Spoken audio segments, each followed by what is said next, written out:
uma música, né? Foi assim, foi um tempo muito rico, muito gostoso e muito importante.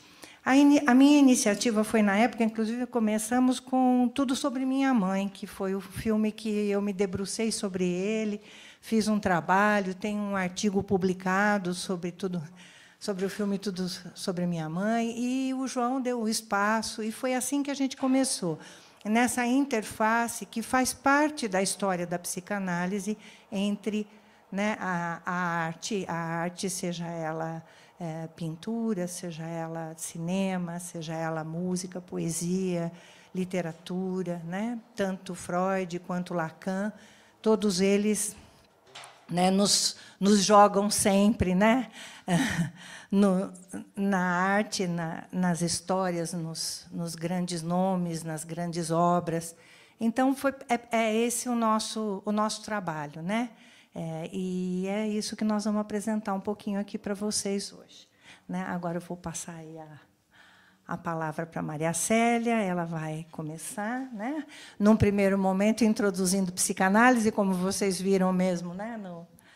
No nosso programa. Depois a Marga traz um pouquinho de pintura e eu vou trazer um pouquinho de música, certo? Olá. Tudo certo, João? Tudo bem. Estava sem som lá para quem estava vendo, mas agora chegou o som. Tá, perfeito. Bom, eu vou fazer uma espécie de introdução desta questão nossa da psicanálise e arte, e a psicanálise como multipluralidade. A gente, não sei se vocês lembram a figura do nosso evento, que é Nossa Senhora do Desejo, e acho que ela representa muito do que eu quero dizer hoje. Do feminino, não sei se vocês lembram, é uma figura que parece de diversos elementos, inclusive estranhos e diferentes, mas que contam como um, formam uma figura e contam como uma estrutura. Nosso pensamento psicanalítico fala muito disso que é diverso, diferente, mas conta como um. Assim, vamos entender bastante o feminino. O feminino como suma de fatores, elementos do discurso, como forma de um entramado simbólico que nos constitui como seres, tanto feminino como masculino, como seres no geral. Nós trabalhamos desde o pensamento psicanalítico, como eu disse, com a ideia de estrutura, e com o sujeito, não como indivíduo, sino como assunto. O sujeito como do que estamos falando, é nosso tema, é nosso assunto, é muito mais que aquele indivíduo que se apresenta, que nós psicanalistas nos consultam. A gente sabe, num consultório a gente não fala, não, fala só de você, não, a gente fala da sua mãe, seu pai, seu periquito, seu cachorro, de todo mundo, porque tudo isso forma o que a gente chama de estrutura ou sujeito, que conta como um, mas é muito mais que um. Para entender um pouco o feminino, eu vou entrar na história. A psicanálise tem prêmio Nobel da literatura, Thomas Mann, que faz um ensaio maravilhoso sobre Freud, e ele diz que a psicanálise não só pode iluminar a história de uma pessoa, sino também a história da humanidade.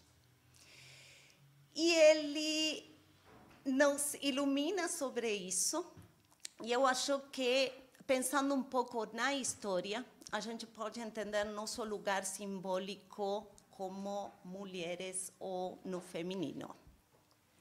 Por isso, eu vou trazer na história, lá no século XVIII, começo do século XVIII, o que acontecia socialmente.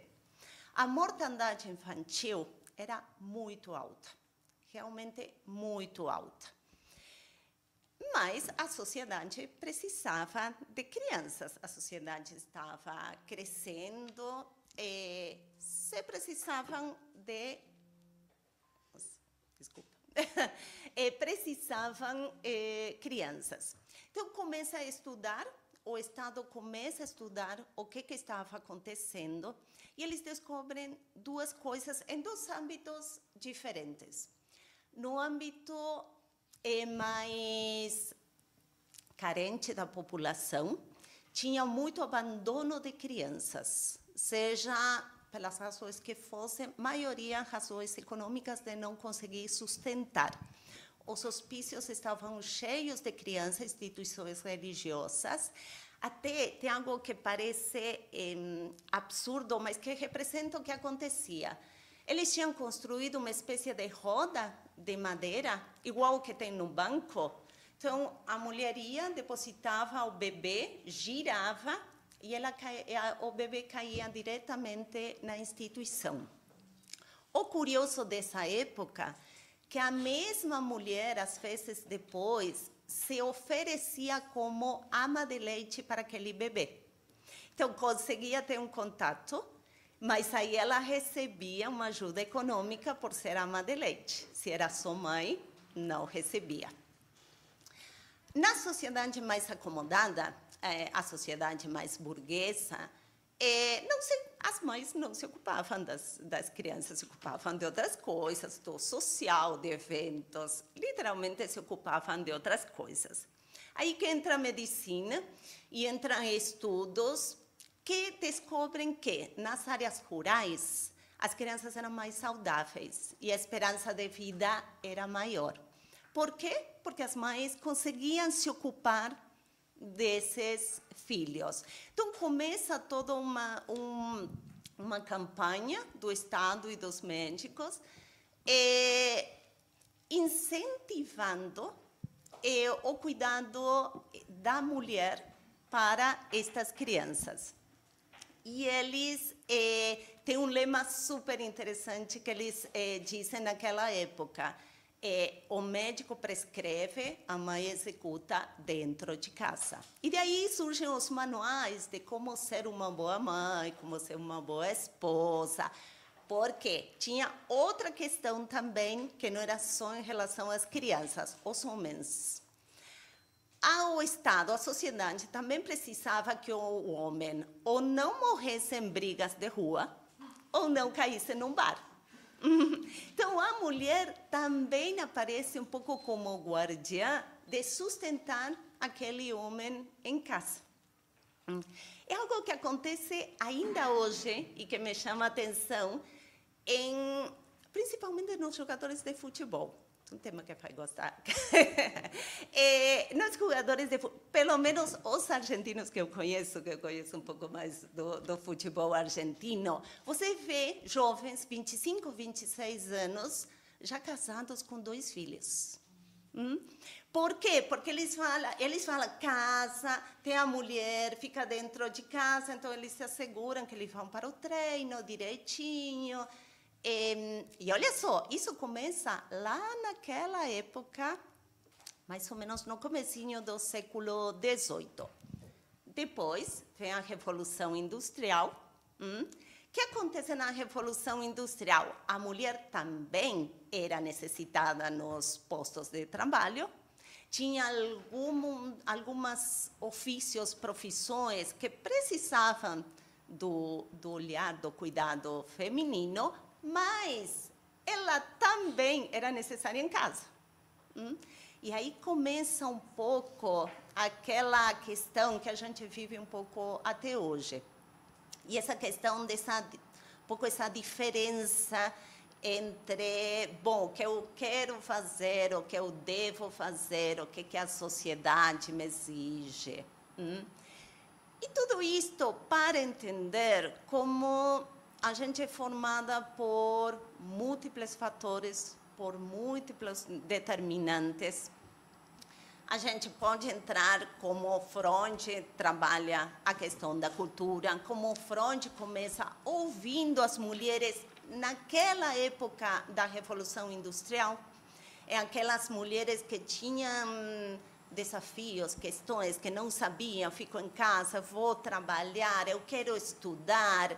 Freud ouve muito as mulheres adoecidas, mas ele tem um pequeno conflito com as mulheres que querem estudar e que eles também querem formar parte da teoria e que pensam seu próprio lugar dentro desse entramado simbólico. Muitas das mulheres que foram pioneiras da psicanálise não são muito conhecidas. Tem uma que eu não tenho estudado tanto como eu gostaria, mas eu tenho lido coisas super interessantes dela, que é Karen Horney, que talvez poucos ouviram falar, e que é a pioneira do que hoje seria a psicologia feminista, muito antes do feminismo existir como fenômeno. E ela tomava principalmente todas estas questões sociais.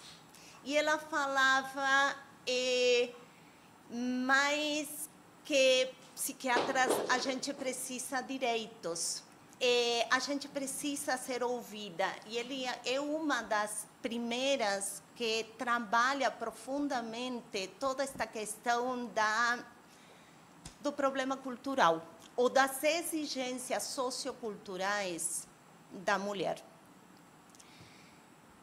O que acontece agora na época de hoje?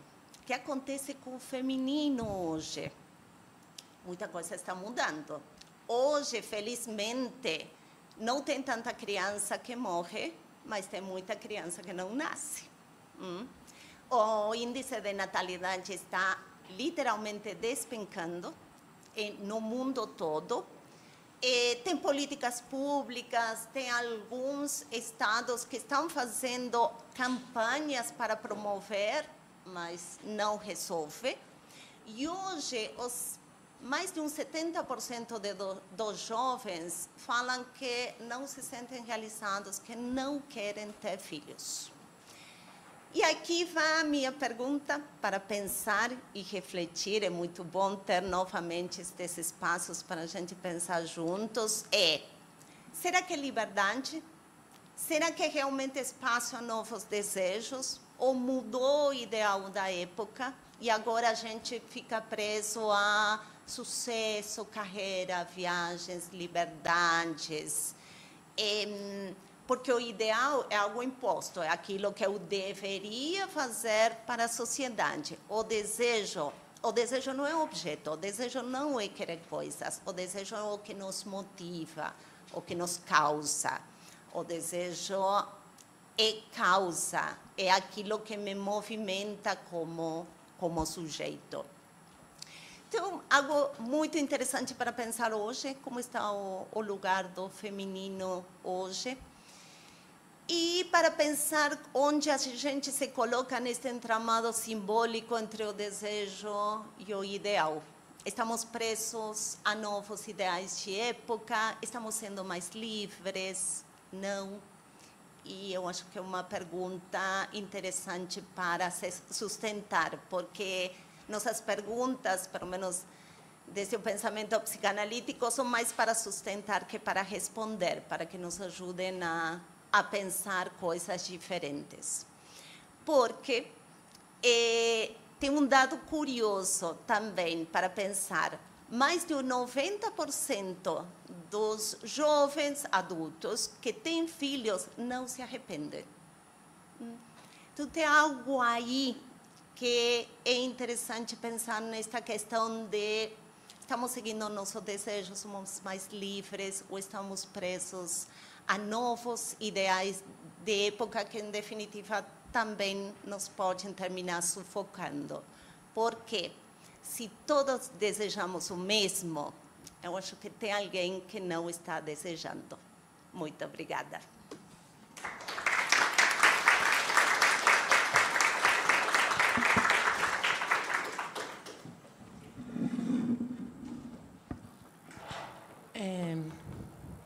Um minutinho. Bom.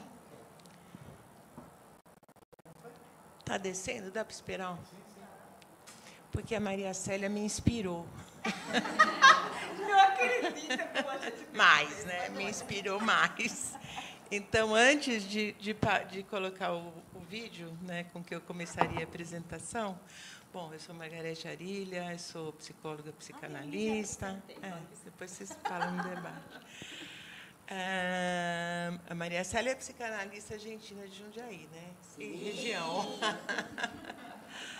Mas, então, voltando aí um pouquinho mais à linha também, né, quando a Rita colocou a trajetória lá do começo, né, daqueles anos, acho que você pulou a pandemia, né? E a pandemia foi na pandemia, nosso grupo realmente teve, acho que o primeiro ano, segundo 2 anos, né? Talvez 2020, 2021, acho. Durante 2 anos, a nossa produção cresceu imensamente como grupo, embora nós não nos sentíssemos preparados para vir a público e colocar novas questões, né? Nós estudamos muito, né? E o grupo foi muito importante em termos de servir como um espaço, como um esteio acolhedor entre nós, porque todas as questões estavam sendo questionadas, né? Desde como atender.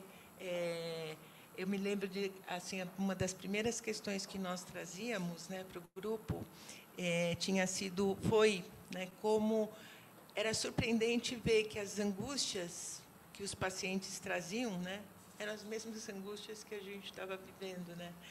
Então, isso era um fato absolutamente inusitado, né? Quer dizer, as perdas, os medos, as angústias, as aflições físicas, psíquicas, como atender, o que atender, o significado do online. Então, vamos dizer assim, uma repetição, entre aspas, né, completamente inusitada, né? Quer dizer, eventualmente, um paciente, você está vivendo uma situação muito específica e você ter ali uma superposição com o paciente, mas ali não, quer dizer, praticamente os mesmos pacientes trazendo as mesmas questões que a gente está vivendo. Me lembro muito dessas, e outras vieram também, né? Então, foi um momento muito profícuo.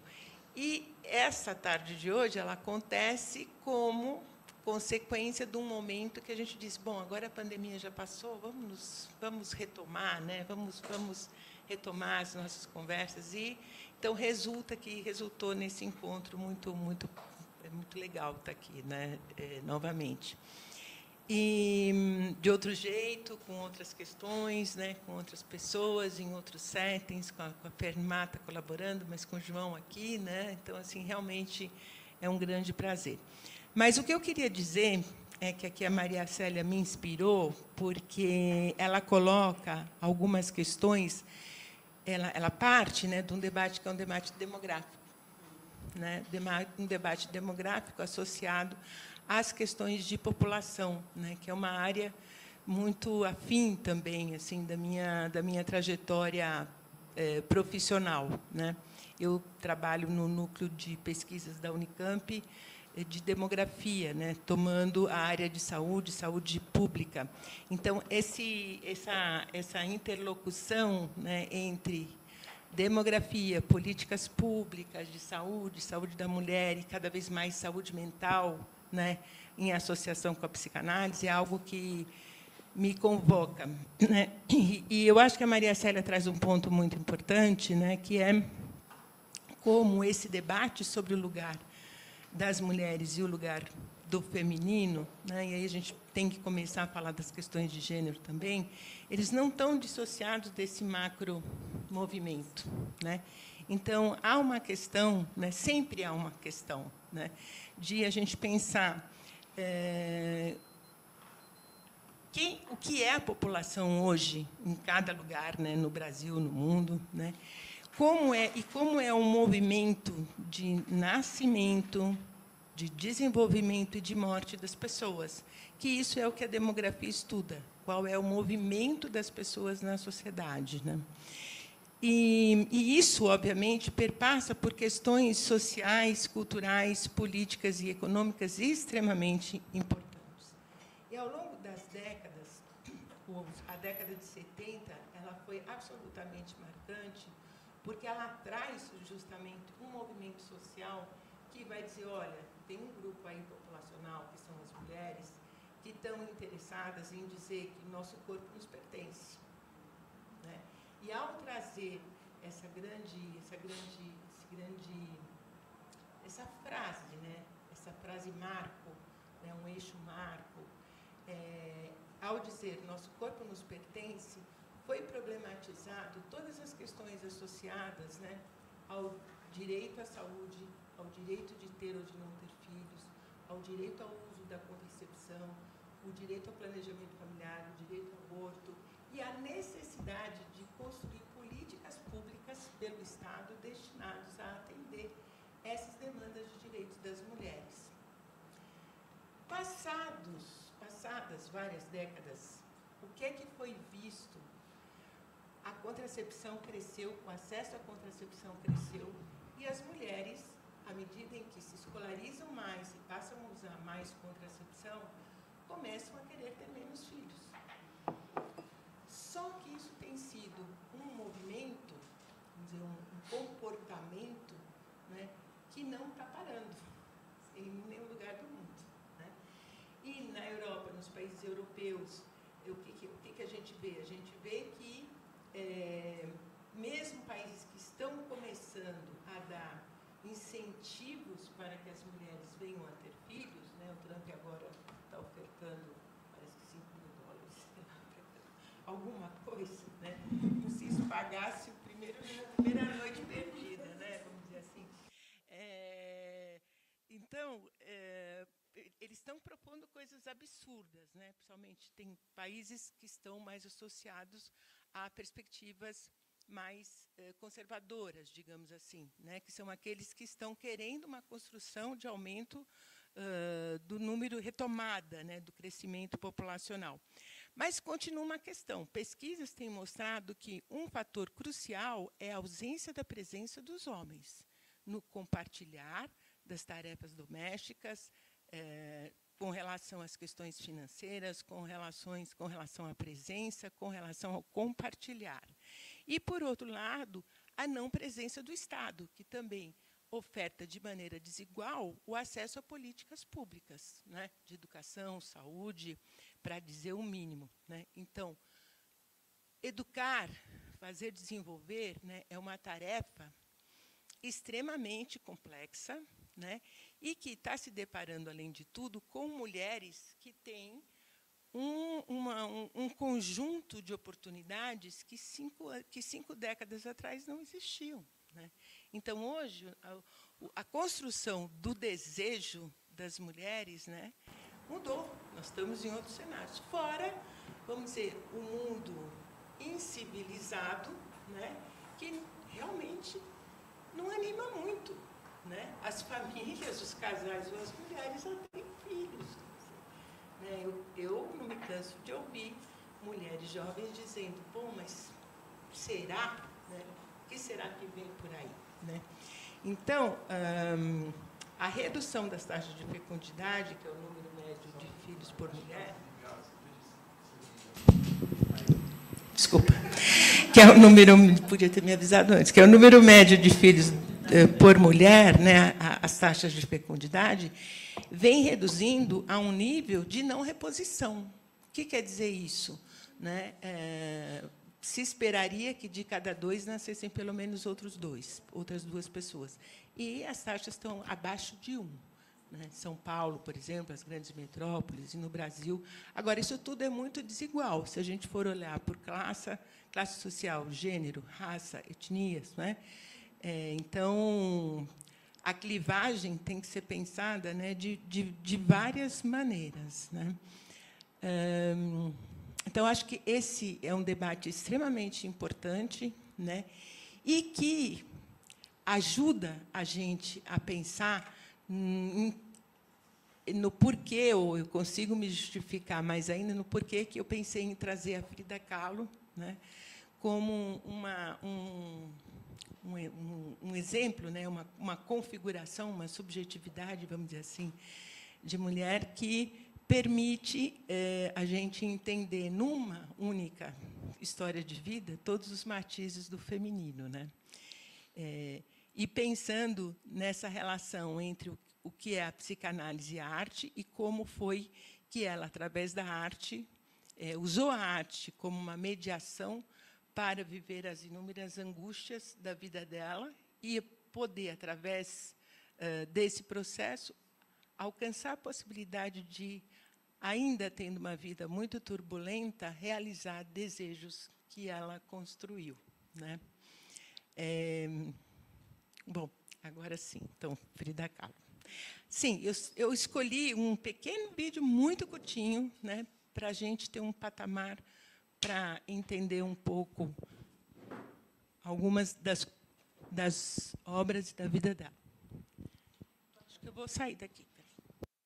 Melhor eu sair, eu estou bem no meio. Não? Não atrapalha?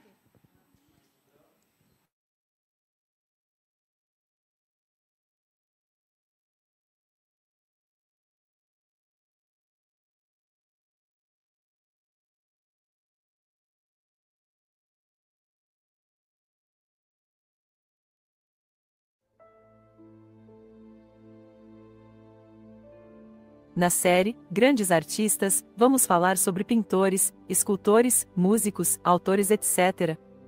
Neste episódio, vamos fundo no mundo da pintora mexicana Frida Kahlo. Vamos conhecer a sua história pessoal, sua técnica e suas obras mais famosas. Prepare-se para ser tocado pelos autorretratos intensos e emotivos de Frida, que retratam sua vida pessoal e suas lutas. Acompanhe-nos nesta jornada de descoberta e aprecie a arte de Frida Kahlo como nunca antes. Não perca este episódio emocionante de Vida e Obra. Se inscreva no canal, ative as notificações para não perder nenhum episódio novo e continuar aprendendo sobre as maiores personalidades da história da arte. Juntos, podemos explorar o mundo da arte de uma forma ainda mais profunda e enriquecedora. Frida Kahlo.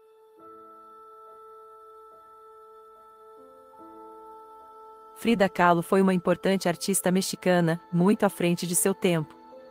Suas obras exaltavam a nacionalidade e a autenticidade de sua história pessoal de inigualável sofrimento.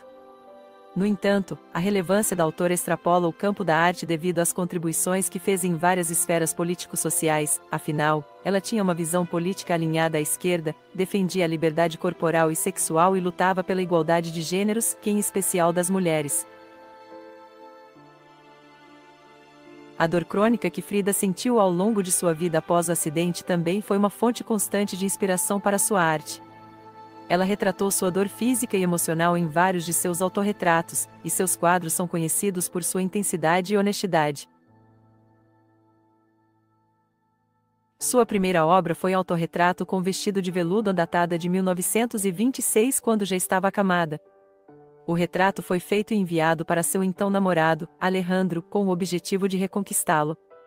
A última obra de Frida, finalizada alguns dias antes de sua morte, em 1954, Natureza Morta, Viva a Vida. Não se sabe ao certo quando Frida pintou as melancias, muitos historiadores acreditam que ela iniciou essa obra muito anos antes. Porém, é preciso destacar um simbolismo, sendo coincidência ou não, na cultura mexicana, as melancias são frequentemente associadas às figuras das caveiras, a principal representação da morte no país. Podemos encontrar alguns padrões como o uso de cores vivas e a repetição de alguns temas que movem a estética da criadora. Entre os seus temas mais frequentes estão autorretratos. Frida ficou durante muito tempo acamada, o que levou com que seus pais instalassem um cavalete sob a cama e alguns espelhos no quarto. Por passar muito tempo observando a própria imagem, Frida resolveu investir na criação de autorretratos.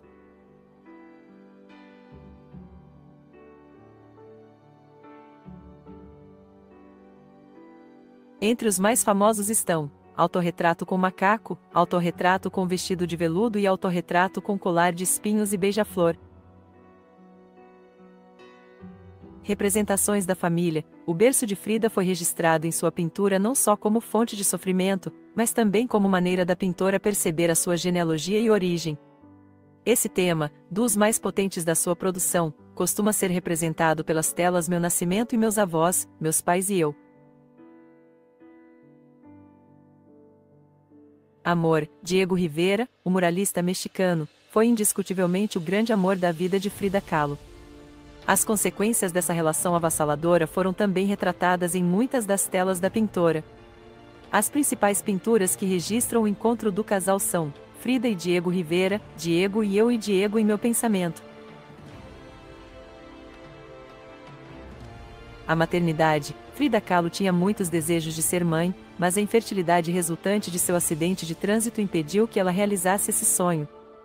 Ela sofreu muito com sua infertilidade, e essa dor é retratada em vários de seus quadros, incluindo a Henry Ford Hospital em Andechildbarf. Madalena Carmen Frida Kahlo e Calderon, mais conhecida como Frida Kahlo. Nasceu em 6 de julho de 1907, em Coyoacán, uma vila ao sul da cidade do México na Casa Azul, onde hoje funciona um museu dedicado à artista. Decorrente de uma grave pneumonia ou embolia pulmonar, Frida falece no dia 13 de julho de 1954, aos 47 anos. No diário da artista foi encontrada a seguinte frase: "Espero alegre a minha partida, e espero não retornar nunca mais." Na internet tem uma série de vídeos, mas um pouco o que eu queria estabelecer com vocês era o conjunto, era um pouco a linguagem artística que ela estabeleceu, né? E quero partir aqui do nome dela, Madalena, que é um nome muito comum, espanhol, mas austríaco também, Madalena Carmen Frida, Madalena Carmen Frida Kahlo Calderon, ou Frida Kahlo, que é o nome abreviado na vertente de seu pai alemão. Então, hoje, ela é um ícone da arte mexicana do século XX, uma feminista resgatada pelo movimento social do final do século, né? Então, a sua obra, ela realmente é instigante, audaciosa, desafiadora, e dizia, ela mesma, que a sua pintura trazia consigo a mensagem da dor. Então, o seu nome, como todo nome, abriga efeitos de significação. Como Lacan informa, né, este nome carrega significações e advertências. O nome, definido por alguém desejante, carrega uma cartografia identificatória. O nome é o nome da falta. Retrata não o indivíduo, mas aquele que falta naquele lugar. Frida sempre declarou como sua vida foi construída entre duas culturas, a alemã e a mexicana, proveniente, sobretudo, das origens indígenas da sua mãe. E é isso que seu extenso nome, já no nome, parece representar, os matizes do feminino. A briga cultural que sempre carregou consigo mesma vem associada com a questão do tempo. Eu só quero lembrar aqui, numa nota, que Frida teve uma vida vivida entre 1907 e 1954, 47 anos que foram vividas em rotas paralelas àquelas de Freud e de Lacan, basicamente Viena e Paris.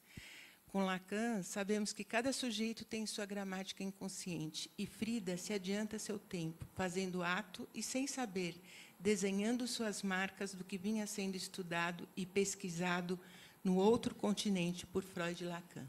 Angústia, desejos e sonhos como manifestações inconscientes e que se sucedem ao longo de sua vida, trazendo matizes do feminino e que vão se conformando como autorretratos do seu inconsciente, muito embora não houvesse nela, nem no México, naquele momento, um repertório ou uma linguagem que pudesse definir que aquilo que ela estava atuando vinha sendo estudado e nomeado no continente do lado de lá.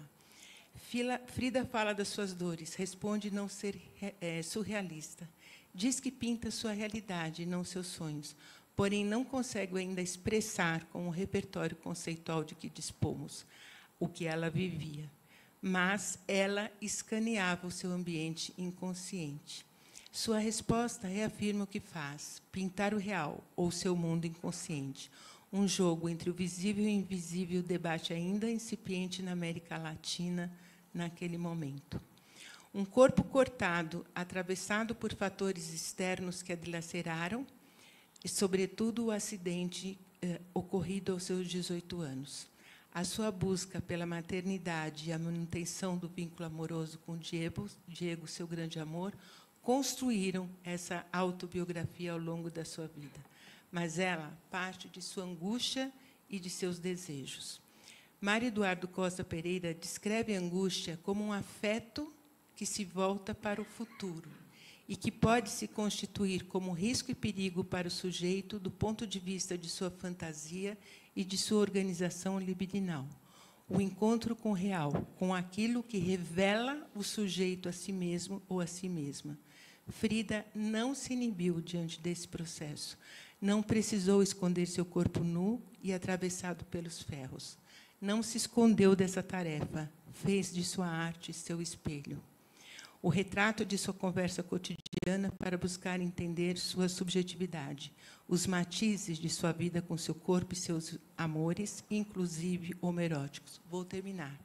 Deixo como questão as possíveis diferenças entre a experiência de viver os distintos matizes do feminino de maneira contundente, como fez Frida, se confrontamos este tipo de atitude com a exposição de imagens que vivemos atualmente pela internet, né, pelas mídias sociais, né, de todos, né, estamos aqui pensando nas questões das mulheres, com essa exposição de imagens. São autorretratos?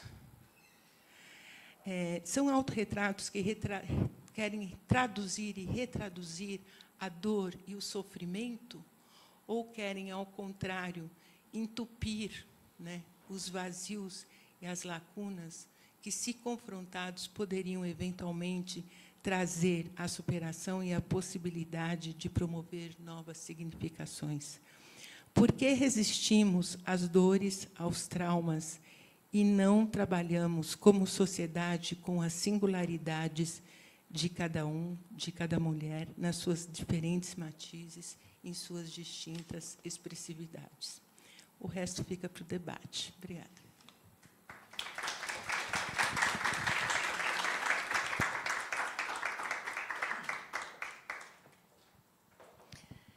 Frida, né, dá para fazer a sequência aqui, né? É impressionante, né, a força dela, né? Bom, agora eu vou falar um pouquinho de poesia. E vou contar também aí com a Suzana e o João, né, que vão me auxiliar aqui com música e não só com poesia, né? A participação especial da Fermata, né, com a ajuda musical. Bom, vamos lá. Começando. Ah, é? Já vou montando aqui. Obrigado. Então, vamos lá. Nas canções de Chico Buarque, já vou explicar por quê nas canções de Chico Buarque. Além de ser nossa paixão, né, Solange? Além de ser uma paixão assim forte, né, ela também porque isso me atravessou num determinado momento. Mas vou começar com um trecho de uma, né, já de Tororó. Assim, dentro da fêmea, Deus pôs lagos e grutas, canais, carnes e curvas e cós, seduções e pecados infernais. Em nome dela, depois, da fêmea, criou perfumes, cristais, o campo de girassóis e as noites de paz. Chico Buarque, 1988. Pois é, a poesia, diz a psicanálise, é um espaço que permite ao inconsciente aflorar. É como se o poeta, pela vida dos afetos, tivesse o poder, ou melhor, uma maior possibilidade de contato com o próprio inconsciente. Freud, em Escritores Criativos e Devaneios, 1908, nos diz o seguinte, eu adoro esse trecho. Nós, leigos, sempre sentimos uma intensa curiosidade em saber de que fontes este estranho ser, o escritor criativo, retira seu material e como consegue impressionar-nos com o mesmo e despertar-nos emoções das quais talvez nem nos julgássemos capazes de sentir.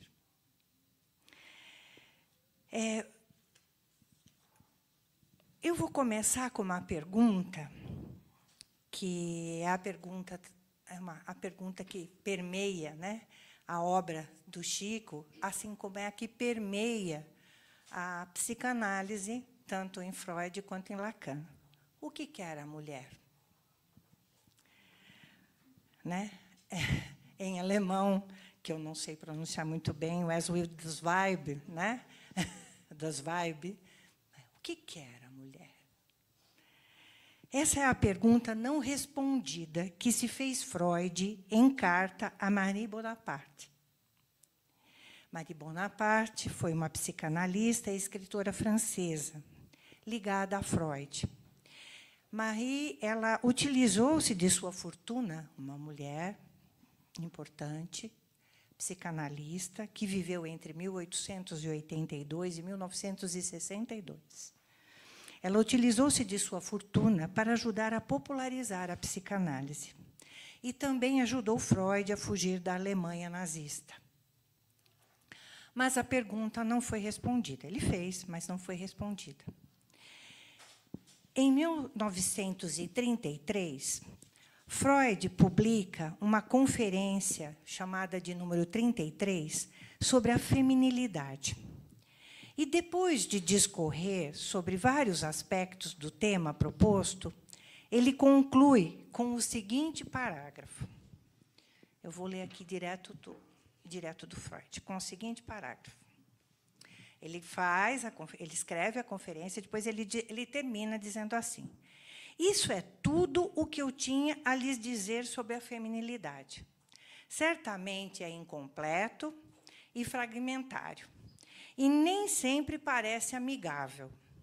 Mas não esqueçam que retratamos a mulher apenas na medida em que o seu ser é determinado por sua função sexual. Tal influência vai muito longe, é verdade, mas não perdemos de vista que uma mulher, né, essa influência da questão do sexual, né, ela vai muito longe. Ele diz, mas não perdemos de vista que uma mulher também há de ser um indivíduo humano em outros aspectos.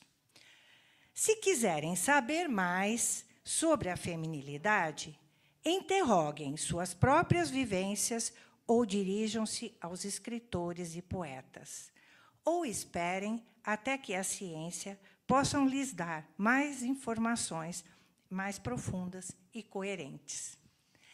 Então, Freud pede que a gente consulte os escritores, os poetas e as nossas próprias experiências, feito Frida, certo? Frida nem sabia ainda o que estava acontecendo lá em termos de psicanálise, mas ela conseguiu fazer um contato com a sua própria experiência. Então, ele diz, é a sua própria experiência de ser mulher e os poetas e os escritores que vão explicar muito melhor do que eu sobre de que se trata o feminino. Bom, seguindo assim, né, essa proposta do Freud, que reconhece a feminilidade, reconhecendo a importância da arte, né, em todas as suas formas, para falar da mulher, eu estava ali perdida nos meus tempos de estudando em linguística, fazendo mestrado em linguística, psicologia, formação em psicanálise, e escuto no rádio do carro o lançamento de um livro de uma psicanalista, professora de literatura, Adélia Bezerra de Menezes, que ela tinha lançado um livro que se chamava Figuras do Feminino na canção de Chico Buarque. Não teve dúvida, né? Botei meu marido ali para correr e falei, acha esse livro para mim, por favor. E ele achou e me deu de presente. E ele me acompanhou, porque, de fato, assim, eu queria dizer que o que foi, né? Assim, de fato, o que eu encontro nesse trabalho da Adélia com Chico, né? Ela era professora de literatura da USP e da Unicamp, né? Fui procurar, inclusive, a Adélia, porque ela também tem um trabalho muito interessante sobre a questão da palavra. E o livro me captura por conta desse recorte que ela fez da poesia na canção. Ela diz assim, começando o trabalho dela, eu não preciso pôr a música, hoje nós vamos pôr porque eu não abro mão da música, né? Mas a poesia ela vai fazer vocês pensarem na música, na melodia, né? E essa poesia que ela traz do Chico é porque ele busca versar sobre a mulher e o seu desejo. O tempo todo, a poesia do Chico traz essa questão dessa relação da mulher e o seu desejo. Um desejo que, como ele mesmo diz, o Chico e a psicanálise, é sempre outro. É sempre outro. Né? Essa questão de sou mãe, mas quero trabalhar, mas quero ser mãe, mas quero pintar, mas quero dançar, mas quero fazer atividade física. Somos assim. O nosso desejo é sempre outro, e outro, e outro ainda. Né? Mas isso é que é bom. Ela encontrou na poesia das canções histórias de amor e desamor, de vida para a poesia e de poesia para a vida.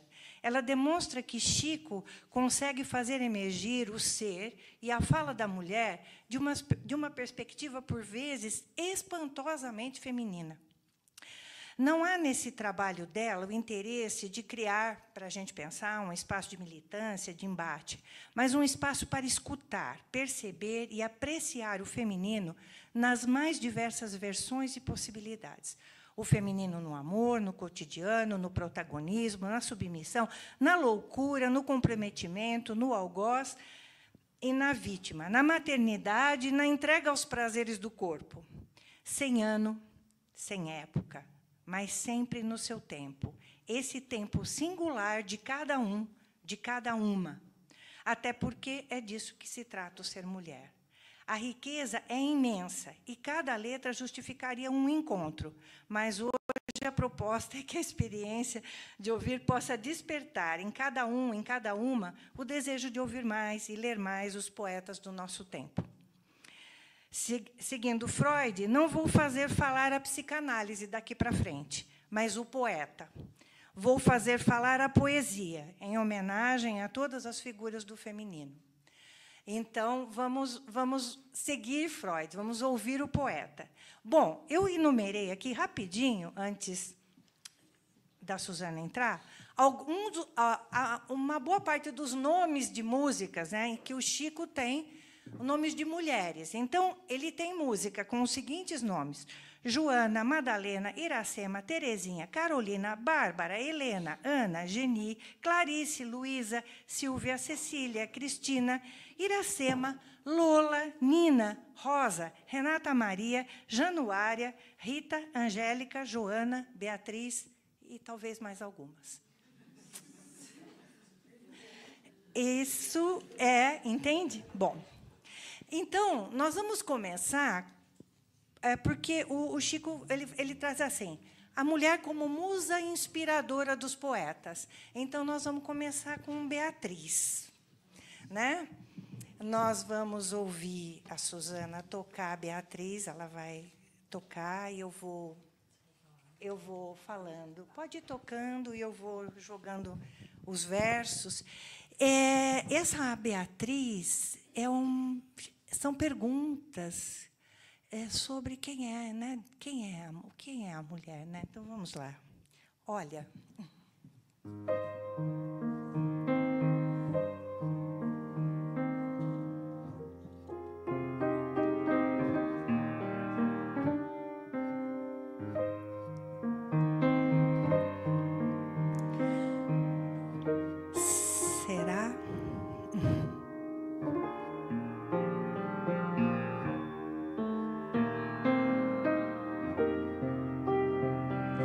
Será que ela é moça? Será que ela é triste? Será que é o contrário? Será que é pintura? O rosto da atriz? Será que ela dança? no sétimo céu?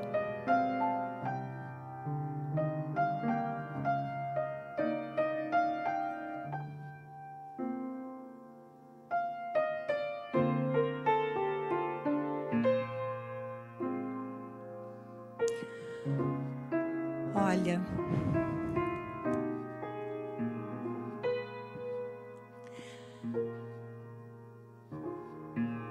será que é de louça? Será que é de éter? Será que é loucura? Será que é cenário? A casa da atriz? Será que ela mora num arranha-céu? E se as paredes são feitas de giz?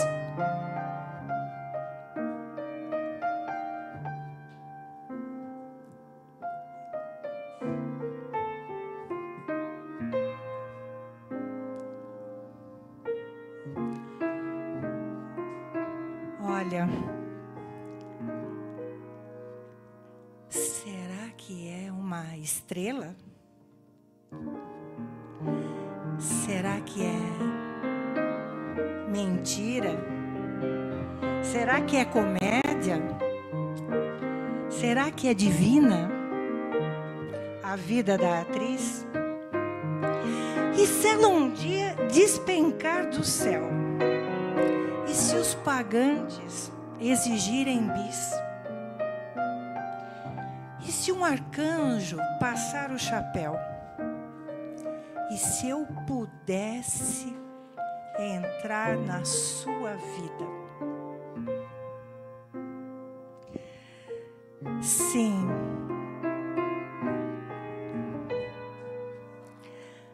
Me leva para sempre, Beatriz. Me ensina a não andar com os pés no chão. Porque para sempre é sempre por um triz.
Pois é, né? Será de louça, de giz?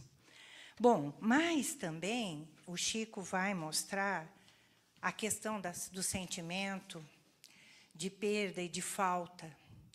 Uma música bastante interessante que tem a ver com tantas coisas, talvez com a criação, né, o momento da costela que é tirada, ou talvez o momento do andrógeno, narrado no Banquete de Platão, que é aquele ser dividido por Zeus, que vão passar uma vida inteira procurando sua metade, né?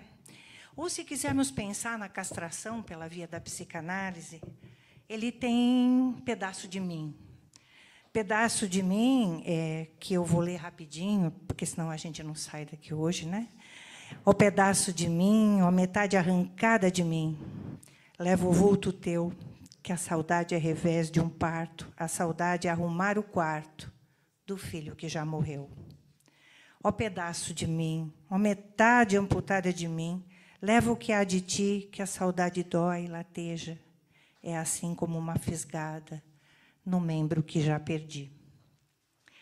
Ele também destaca a ousadia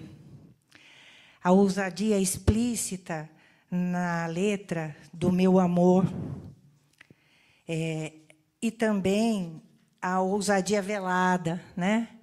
Então, o meu amor tem um jeito, né, que é todo seu, né, de me fazer carinho, de me contar e de tantas coisas. E ele vai descrevendo esse jeito do meu amor, que é lindo.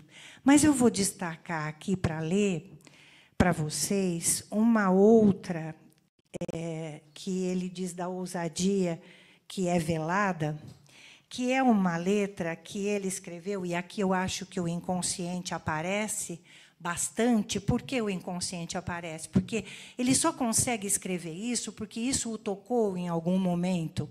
Ele escreve uma letra baseada numa cena de avô, né, tão parecida com a do Freud, do Fordá, né, baseada no avô que observa o neto se percebendo enrolado pela mãe, que deixa uma blusa no berço e vai passear.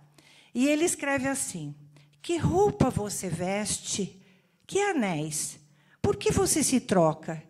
Que bicho feroz são seus cabelos que à noite você solta? De quem é que você brinca? Que horas você volta? Seu beijo nos meus olhos, seus pés, que o chão sequer não tocam, a seda a roçar no quarto escuro e a réstia sobre a porta. Onde é que você some? Que horas você volta? Quem é essa voz? Que assombração seu corpo carrega? Terá um capuz? Será o ladrão? Que horas você chega?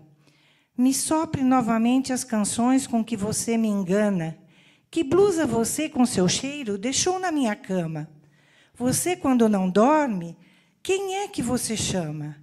Para quem você tem olhos azuis e com as manhãs remoça? E à noite, para quem? Para quem você é uma luz? É muito forte, né? E a Adélia vai dizer: será que é o neto? Ou será que é ele revivendo, talvez, ali, né, o ciúme da mãe, que sai sorrateira e deixa o filho que se questiona? Ele vai também fazer ela também vai trazer para a gente um momento importante, que é um pouco daquilo que já a Maria Célia falou, e um pouco daquilo que a Frida também fez, que é esse protagonismo da mulher. Principalmente, ela vai trazer esse momento quando ele começa a parar de cantar As Mulheres na Janela, né? Porque Janus, de Januária, Janus, em latim, significa janela. E ele canta Januária na janela. A banda também se debruçava na janela, a moça.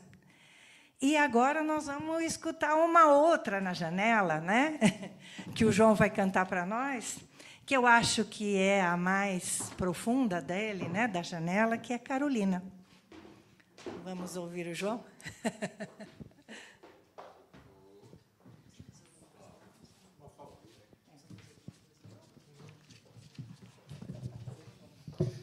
Uma boa tarde.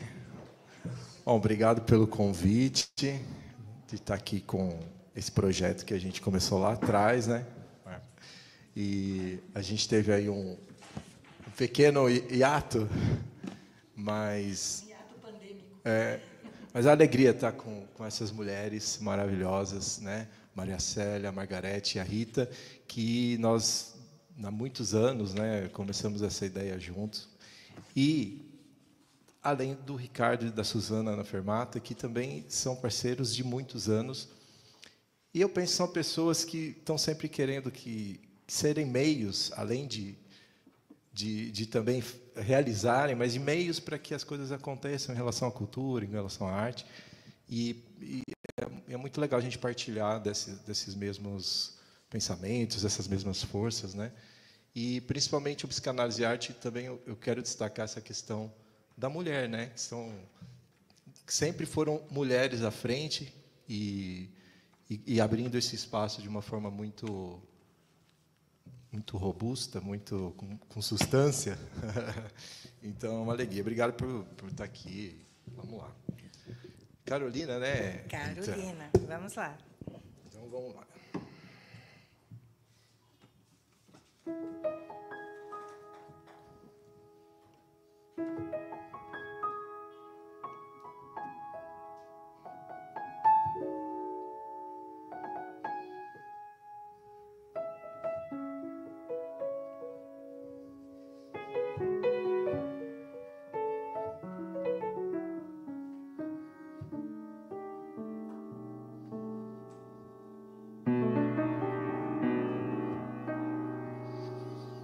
Carolina, nos seus olhos fundos guarda tanta dor, a dor de todo este mundo.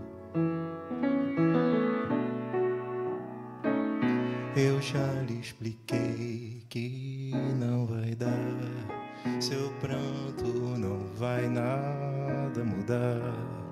Eu já convidei para dançar, é hora, já sei, de aproveitar. Lá fora, amor, uma rosa nasceu, todo mundo sambou, uma estrela caiu.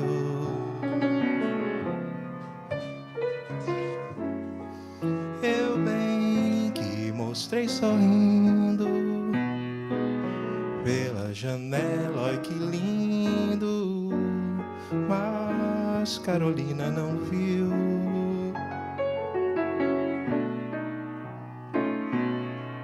Carolina, nos seus olhos tristes guarda tanto amor, o amor que já não existe. Eu bem que avisei, vai acabar, de tudo lhe dei para aceitar. 1000 versos cantei pra lhe agradar, agora não sei como explicar. Lá fora, amor, uma rosa morreu, uma festa acabou, nosso barco partiu.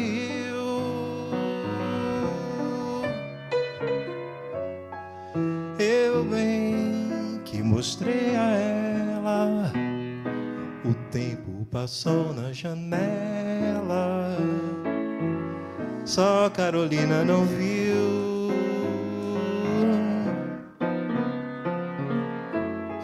Eu bem que mostrei a ela,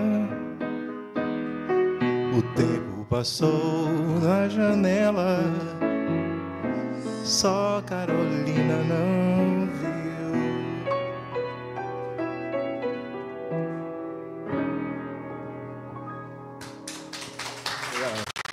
Obrigado. A próxima é a Terezinha. Tá, eu fico aqui. Obrigado, gente. Obrigado. Bom, depois que o tempo passou na janela e só a Carolina não viu, ela desatinou, certo? Ela desatinou, não viu que a festa acabou, continuou sambando e ela desatinou. É uma música fantástica, uma letra fantástica que conta essa abertura da mulher que se joga no carnaval e não para de pular e não volta para casa. E também desta mulher que passa a enfrentar a vida sozinha, olho nos olhos, né? Essa olhos nos olhos é de arrepiar os cabelos, né? E assim uma letra assim forte que eu vou ler aqui para vocês pelo menos um pedacinho, porque talvez se alguém não sabe, né? Eu acho que ela é justamente a sobrevivência da mulher que começa a ter que enfrentar a vida a partir das separações, dos divórcios, e ela diz: quando você me deixou, meu bem, me disse para ser feliz e passar bem. Quis morrer de ciúme, quase enlouqueci, mas depois, como era de costume, obedeci. Quando você me quiser ver, já vai me encontrar refeita, pode crer. Olho nos olhos, quero ver o que você faz, ao sentir que sem você eu passo bem demais, e que venho até remoçando, me pego cantando, sem mais nem porquê. E por aí vai, né? Essa mulher que dá a volta, que sente que pode dar a volta, que sente que é capaz. E ele traz isso de uma forma brilhante, né? E então nós temos agora uma mulher nas letras que já é uma mulher que ela chama da polis erotizada, ou seja, que ela já percebe a possibilidade de desejo e de escolha, né? Uma mulher que não aparece, por exemplo, que não vou ler a letra toda aqui porque é longa, mas em Mulheres de Atenas, né? Nós vamos deixando de ser Helenas, né? Para que a gente possa, né? Apesar do cotidiano ainda, que todo dia a gente faz tudo sempre igual, porque a gente precisa acordar às 5 horas da manhã, porque tem filho para ir para a escola e porque tem que trabalhar. E, apesar desse cotidiano, e apesar da roda viva, que, às vezes, a gente se sente como quem partiu ou morreu, né? Porque a roda da vida nos engole, ainda assim, né? Ele diz, né? A gente tem que ter voz ativa e no nosso destino mandar. Mas eis que chega a roda viva e carrega a gente para lá, roda mundo, roda gigante. Apesar de tudo isso, a possibilidade da escolha e do desejo aparece. E ele canta isso em Terezinha.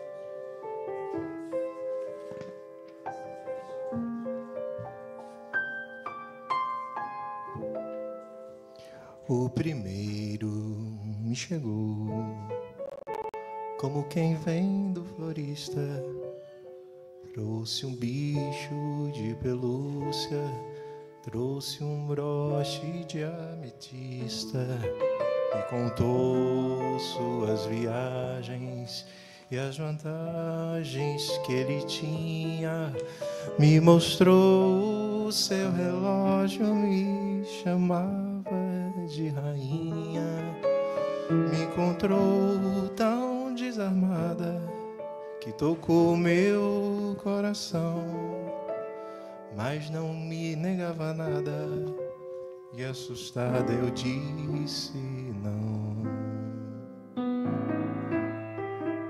O segundo me chegou, como quem chega do bar, trouxe um litro de aguardente tão amarga de tragar, indagou o meu passado e cheirou minha comida, vasculhou minha gaveta, me chamava de perdida, me encontrou tão desarmada que arranhou meu coração, mas não me entregava nada e assustada eu disse não.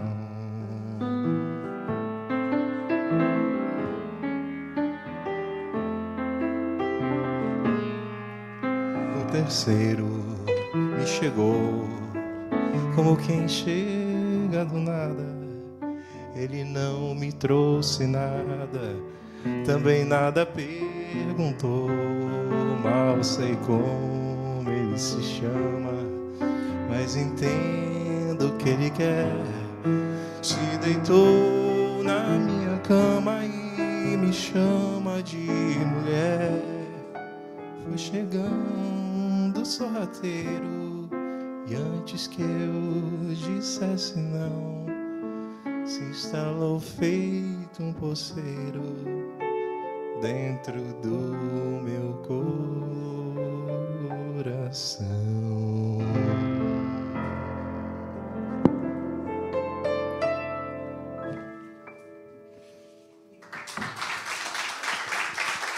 Obrigado.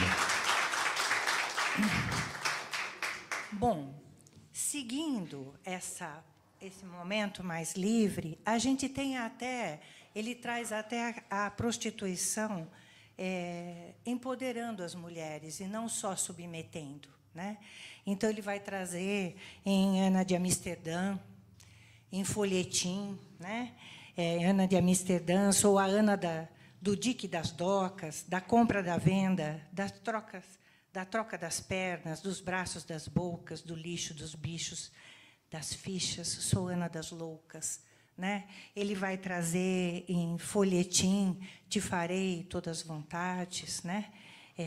Te direi meias verdades, sempre a meia luz, e te farei vaidoso supor que és o maior e que me possuis, ou seja, um empoderamento aí, no sentido de que não estou aqui de boba, não, vou te enganar, vou te engambelar, bonitinho, você vai sair feliz, vai pagar bem também. Então,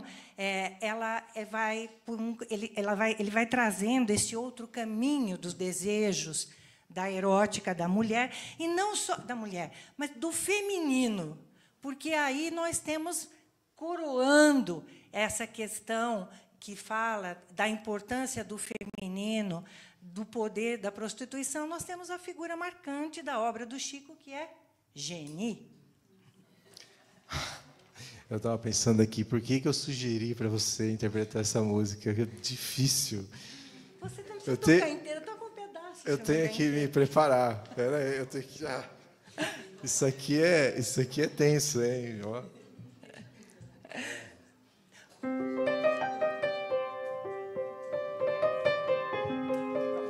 muito boa. A música da hipocrisia, né? Apropriada para os dias atuais. A puta que salva a cidade. E depois é apedrejada, mas foi ela que salvou, né?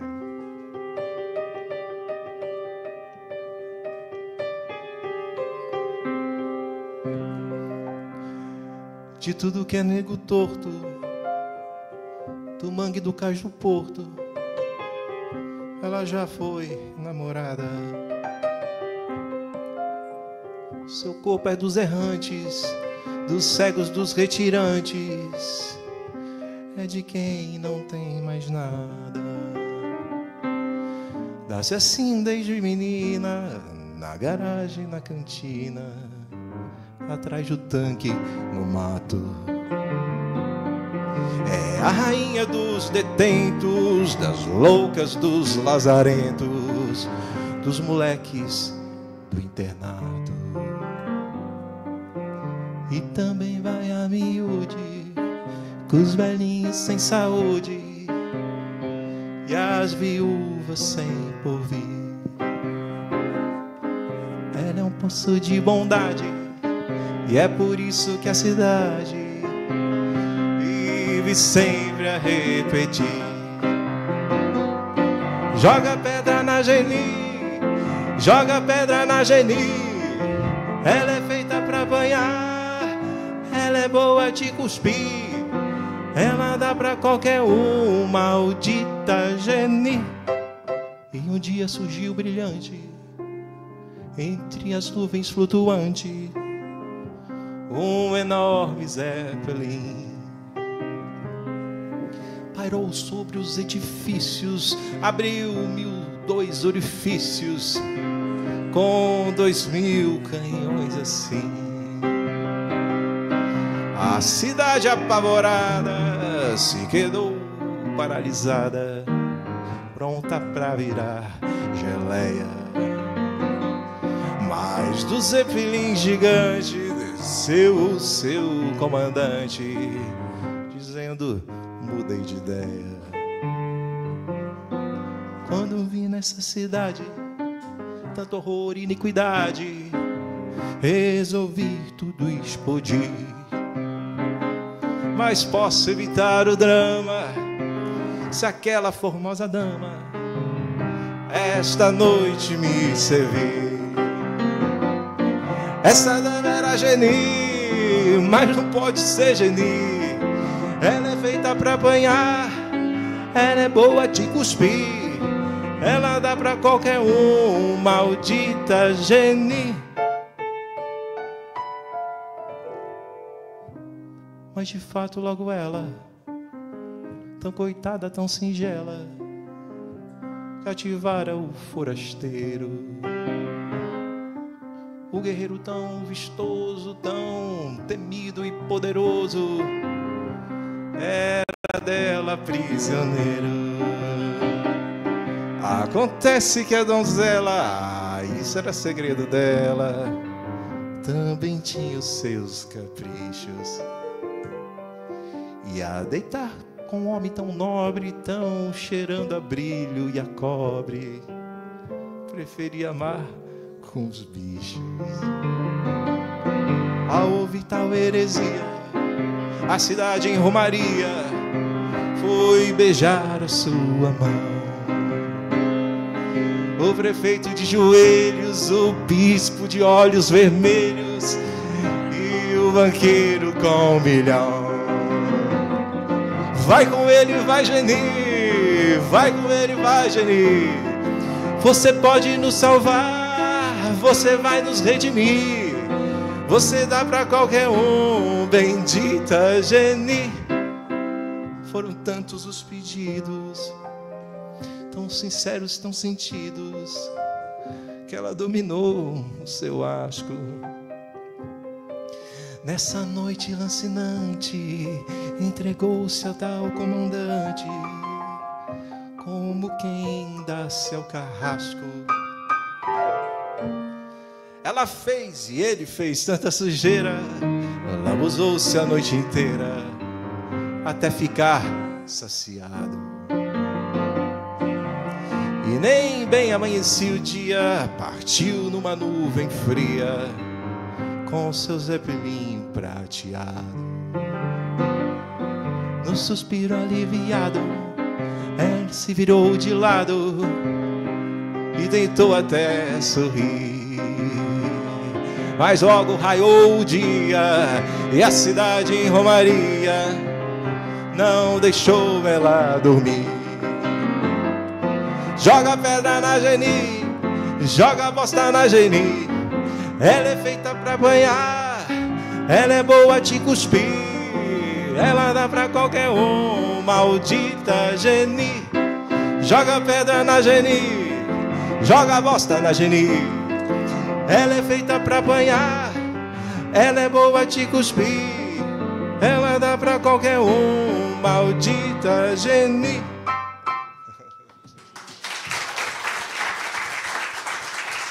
Obrigado.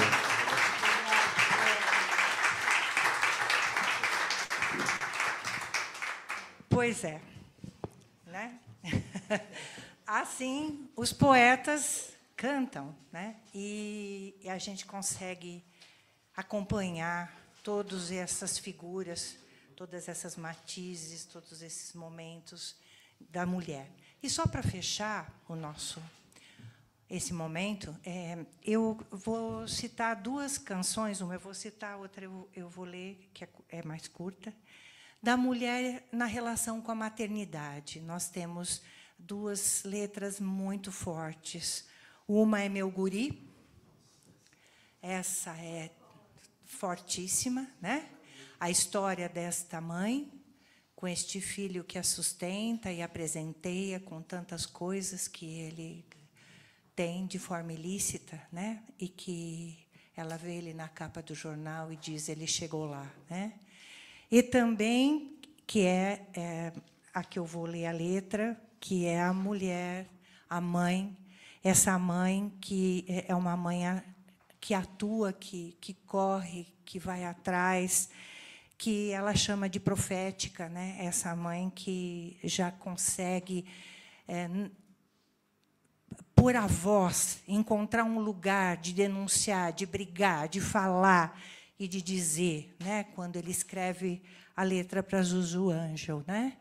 Que ela lutou desesperadamente para encontrar o seu filho desaparecido, lutou até morrer também num acidente de carro que nunca foi explicado, né? E, então, esta mãe, né, que não cansou de correr, essa mulher, esta mãe, que não cansou de tentar encontrar seu filho, eu vou terminar lendo a letra de Angélica para vocês. Quem é essa mulher que canta sempre esse estribilho? Só queria embalar seu filho, que mora na escuridão do mar. Quem é essa mulher que canta sempre esse lamento? Só queria lembrar o tormento que fez seu filho suspirar. Quem é essa mulher que canta sempre o mesmo arranjo? Só queria agasalhar meu anjo e deixar seu corpo descansar. Quem é essa mulher que canta como dobra um sino? Queria cantar por seu menino, que ele já não pode mais cantar.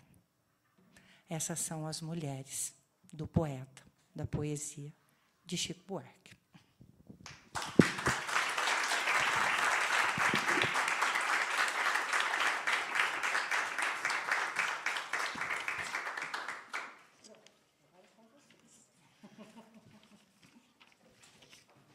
Vamos abrir aí. Vamos conversar sobre o quê?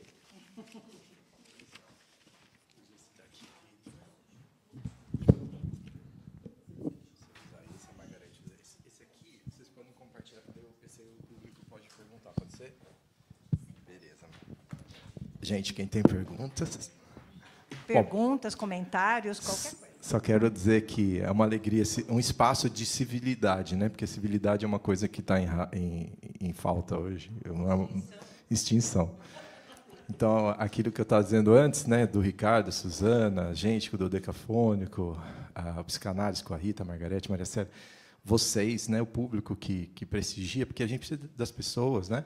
Tão difícil a gente ter as pessoas hoje também, entendendo que tem gastos, que a gente precisa ter um mínimo de investir, de valorizar isso, né? Porque isso também é uma questão séria, né, a se pensar. Porque hoje tudo que é ligado à cultura, à arte, a gente acha que tem que ser de graça. A gente quer ter o VIP, a gente quer, mas as pessoas não pensam nas pessoas que vivem disso. Então, assim, espaços de civilidade, espaços tão bom a gente estar partilhando disso aqui, né? Um momento tão nos dias de hoje a gente precisa ressaltar. Quem tem perguntas? Vamos ver.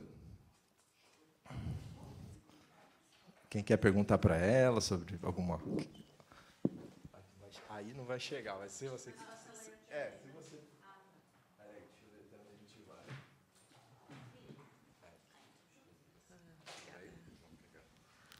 Prazer, eu sou a Cristiane, eu sou psicanalista, trabalho na pediatria de São Paulo, né?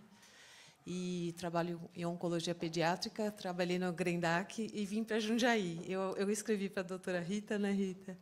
Falando que eu quero conhecer melhor a psicanálise em Jundiaí. E agradeço pelo espaço. Aí eu estou trazendo meu filho na fermata. Ricardo comentou da reunião, né?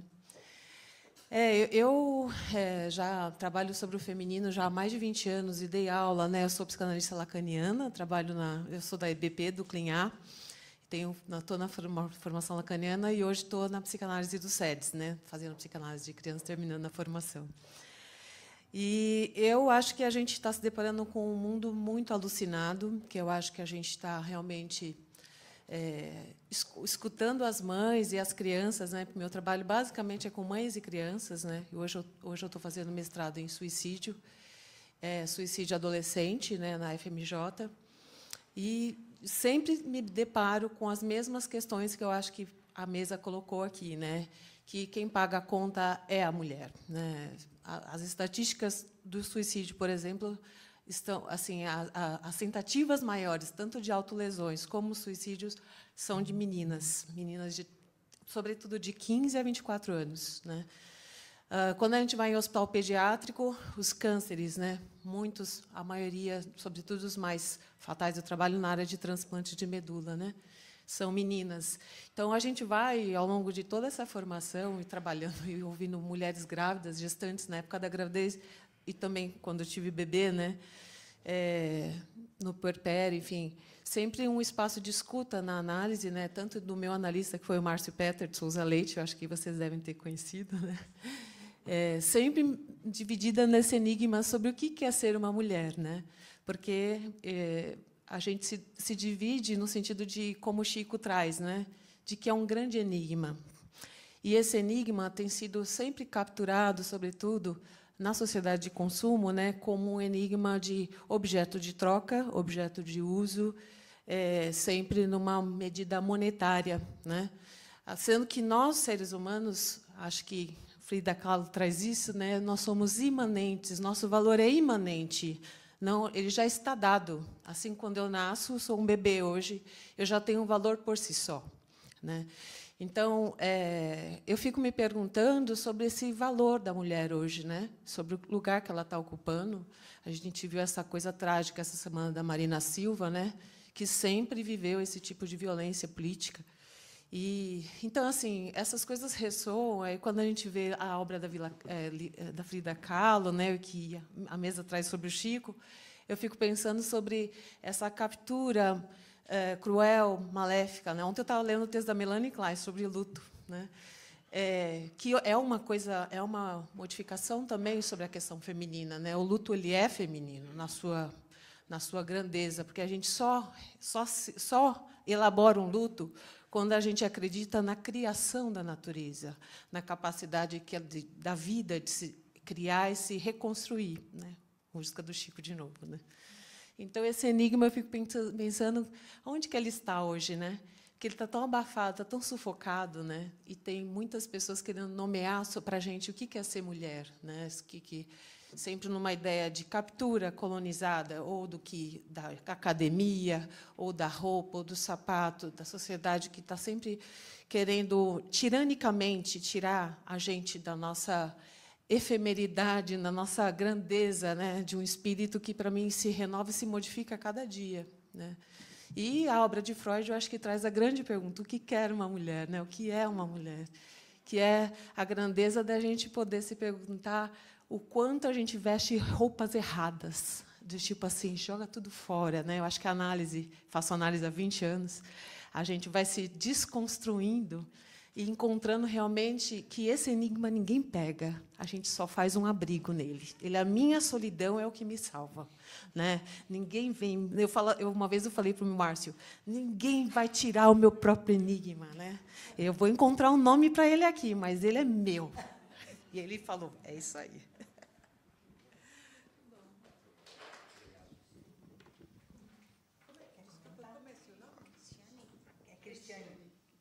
São comentar ou alguém faz outro? Alguém mais, gente, quer comentar, fazer algum comentário, perguntas? Aqui. Vou perguntar para a minha argentina preferida, óbvio. Um dia, a Maria Célia me disse, num grupo que a gente trabalha, né, Maria Célia, que na Argentina mulheres não têm cólica menstrual. Até hoje penso nisso. Então, ela é puxa-saco, ela é muito melhor que tudo, sempre. Né? Mas a questão é, né, como é o feminino na Argentina? Né? Eu acho que é interessante a gente falar de outras culturas. Tem que usar você para isso, para falar disso. Sim, tá bom? Sim. Olha, como eu já disse um pouco no meu começo, o feminino, mais que um ser, é uma posição. E uma posição num entramado simbólico. Então, não é o mesmo ser mulher na Argentina, não é o mesmo ser mulher no Brasil. Eu tenho 25 anos de jundiaiense, até, que não é qualquer coisa. Eu adoro, entre parênteses, eu adoro Jundiaí. Mas, quando eu cheguei aqui, essa é a anedota que a Karina traz, eu falava pouco português, e eu escutava muito isso da TPM, e falava: o que estas mulheres estão falando? E realmente eu não tinha. Agora acho que na atualidade tem um pouquinho mais esse conceito, mas na minha época, minha amiga mais nova pode falar, mas na minha época isso não existia. Nem na minha mãe, nem nas minhas irmãs. Não era tema, assunto que a gente falava com as amigas. O máximo é, bom, olha se eu manchei porque eu estou menstruada, mas não fazer educação física porque está menstruada, jamais. Deixar de fazer coisas porque jamais. E eu me deparei aqui um pouco com toda essa questão do entramado simbólico do feminino e do sofrimento feminino no Brasil. Acho que as mulheres brasileiras sofrem mais. Que o sofrimento é maior porque pelo entramado simbólico onde a cultura brasileira as traz. A gente estava falando até ontem de que o brasileiro, eu acho, minha opinião super pessoal, valoriza pouco o que ele tem. E acho que as mulheres não são exceção. Uma coisa interessante para pensar nesta questão do entramado simbólico, do pensamento. Eu estou lendo uma teoria muito interessante, muito atual, pensando na mulher atual, sobre os sentimentos públicos. Não sei se você conhece, Margarete. É uma teoria baseada nas feministas, começa com pensamento feministas, mas que elas alegam muito que o sofrimento da mulher é a cultura. E o entramado simbólico onde a cultura está. Eles têm uma frase muito representativa e, a sua vez, engraçada. Menos psiquiatras, mais sindicatos. Mas que fala um pouco dessa luta. Porque eu lembrei dos pensamentos públicos. Eu consegui um livro traduzido ao espanhol de Anne Vetkovich, sobrenome super estranho, sobre a depressão como um sentimento público. E não tem nada traduzido ao português. Eu fiquei pesquisando porque eu queria indicar uma leitura super interessante sobre esta questão cultural e social, que a gente chama de entramado simbólico, que adoece. E eles trabalham muito interessante sobre o tema do sofrimento feminino, da depressão, da ansiedade. E eles estão muito contra com toda a medicalização, porque eles dizem que quando você medicaliza, trata como particular algo que é coletivo. É a teoria dos sentimentos públicos. Aqui no Brasil não tem nada, está tudo em inglês. Espanhol a gente acha um pouquinho. Mas é interessante pensar esta questão da posição do feminino no contexto, em cada contexto sociocultural. Respondi, Karina? Claro. Não, eu ia só fazer um parênteses aqui, falando de cultura, né? Daquilo que a gente recebe na transmissão. Só um cantinho. Um exemplozinho da minha nona. A minha nona, ela morreu com quase 100 anos e ela teve 15 filhos e criou 12. E ela dizia assim, é minha bisavó. E quando a gente reclamava que estava com cólica, ela disse assim, mas que coisa terrível, por que vocês menstruam tanto?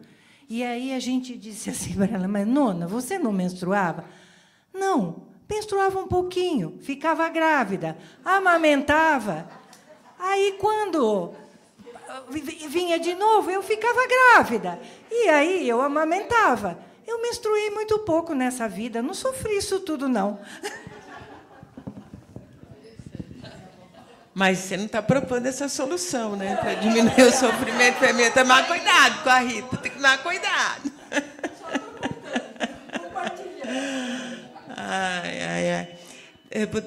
Achei muito interessante as duas perguntas que foram feitas, né? Eu vou comentar de trás para frente, começando com a minha argentina preferida.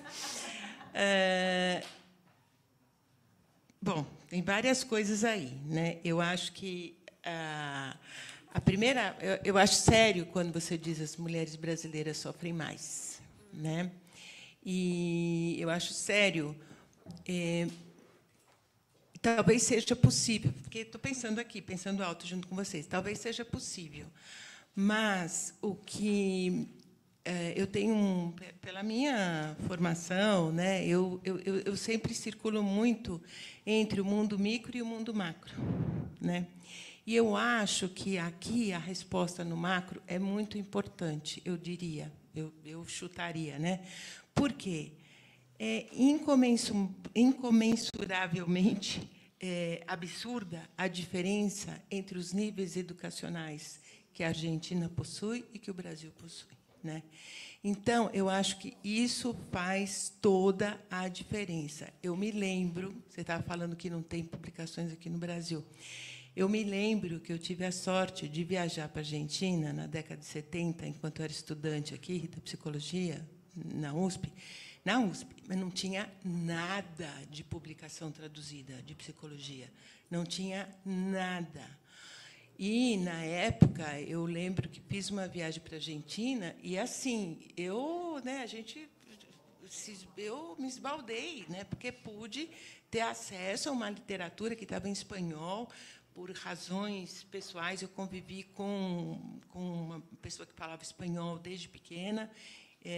Então, era o mundo me preparando para ir para o México, né? Vocês sabem que eu vivi no México. Mas então eu entendia, eu lia e entendia, e aí então eu tive acesso a uma literatura maravilhosa, que não tinha na biblioteca, não tinha em lugar nenhum. Quer dizer, a gente em formação qualificada, né? Então, você sabe que eu lembro que eu ficava encantada. A gente andava nas ruas, as pessoas lendo, cada um com seu livro, isso lá na década de 70. Quer dizer, nós estamos hoje longe, longe, longe, longe, longe, longe disso. Eu não sei qual é a situação hoje da escolaridade na Argentina. Eu não sei o que aconteceu com as mudanças dos últimos tempos, mas acho difícil também ter um retrocesso tão grande, porque o avanço nos níveis de escolaridade do país eram excepcionais. Então, eu acho que as mulheres brasileiras sofrem, sim, muito mais. Mas aí eu estou pegando, né, o grosso. Sofrem por pobreza, sofrem por racismo, sofrem por desigualdade de gênero, sofrem por desigualdade de idade. Então, a gente não pode sofrer pela pobreza. Então, eu acho que a gente, cada vez mais, precisa tomar em conta, né, esses determinantes sociais de desigualdade que acabam definindo padrões de sofrimento, né? Então, eu acho isso extremamente importante. Menos psiquiatras, mais sindicatos, depende do sindicato, tá? Porque precisa ver se tem se tem mulher nesse sindicato, como é que faz, porque a gente tem governos de esquerda e a gente sabe que nem sempre, né? O fato de você trabalhar com setores progressistas não garante a possibilidade de você ter espaços de poder e de discussão e incorporação de políticas que promovam igualdade, como teria que ser, né? Então, eu acho assim que isso é uma coisa extremamente importante, né? Para responder a Karina. Para responder desculpa, Cristiane. Também eu achei super interessante assim as suas colocações, mas aí, de novo, o que eu fiquei me perguntando enquanto a Rita fazia a apresentação, eu me perguntei, né, será que a mulher da pergunta do Freud ainda é a mesma? Né? Será que? Acho que não, né? Também acho que não, né? Então, eu não sei. Quando a gente faz essa conversa, né? Quer dizer, o que quer uma mulher, essa insistência em que a gente quase que romantiza e coloca a mulher nesse lugar de enigma, né? Assim, aí questionando até essas questões um pouco da psicanálise, né? Sinceramente, eu não sei até que ponto isso se sustenta, né? Porque a gente poderia... As letras da música do Chico poderiam ter sido feitas também visando um amor de uma mulher por um homem, né? Quer dizer, então um homem pode ser tão enigmático, digamos assim, né? Para qualquer relação heterossexual, homossexual, quanto essa forma de cantar que o Chico apresenta para estas mulheres, né?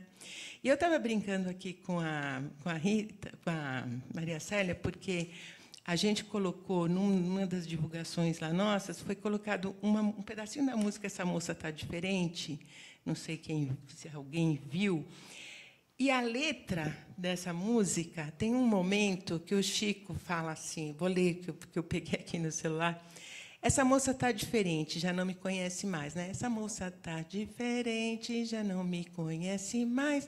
Ela está para lá, de para frente, está me passando para trás. Depois, essa moça está decidida a se modernizar, né? Então, eu acho que é essa que ficou no miolo entre o primeiro bloco e o segundo. Ela está decidida a se modernizar. Ela só samba escondida, que é para ninguém reparar. Né? E fala muitas coisas interessantes, né? Na face da janela. Aí ele fala assim: essa moça é a tal da janela, que eu me cansei de cantar. E agora está só na dela, só está botando para quebrar, né? Aí ele fala várias coisas que ele ainda gosta, no fundo ela ainda me quer, né? Eu faço-lhe um concerto de flauta e não lhe desperto emoção. Eu acho que o que ela quer é ver o astronauta descer na TV, né?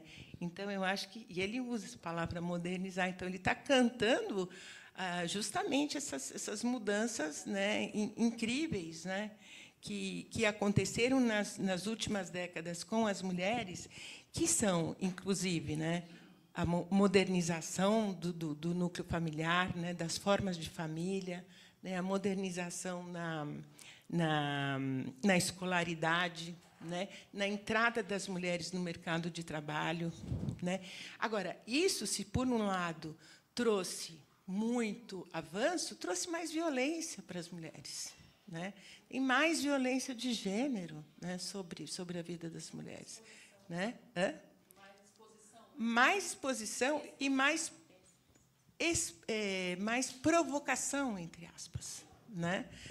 Nas relações de gênero, nas relações afetivas, nas relações amorosas, né? Então, eu acho que as mulheres sofrem mais mesmo, porque eu acho que provavelmente que as argentinas, né?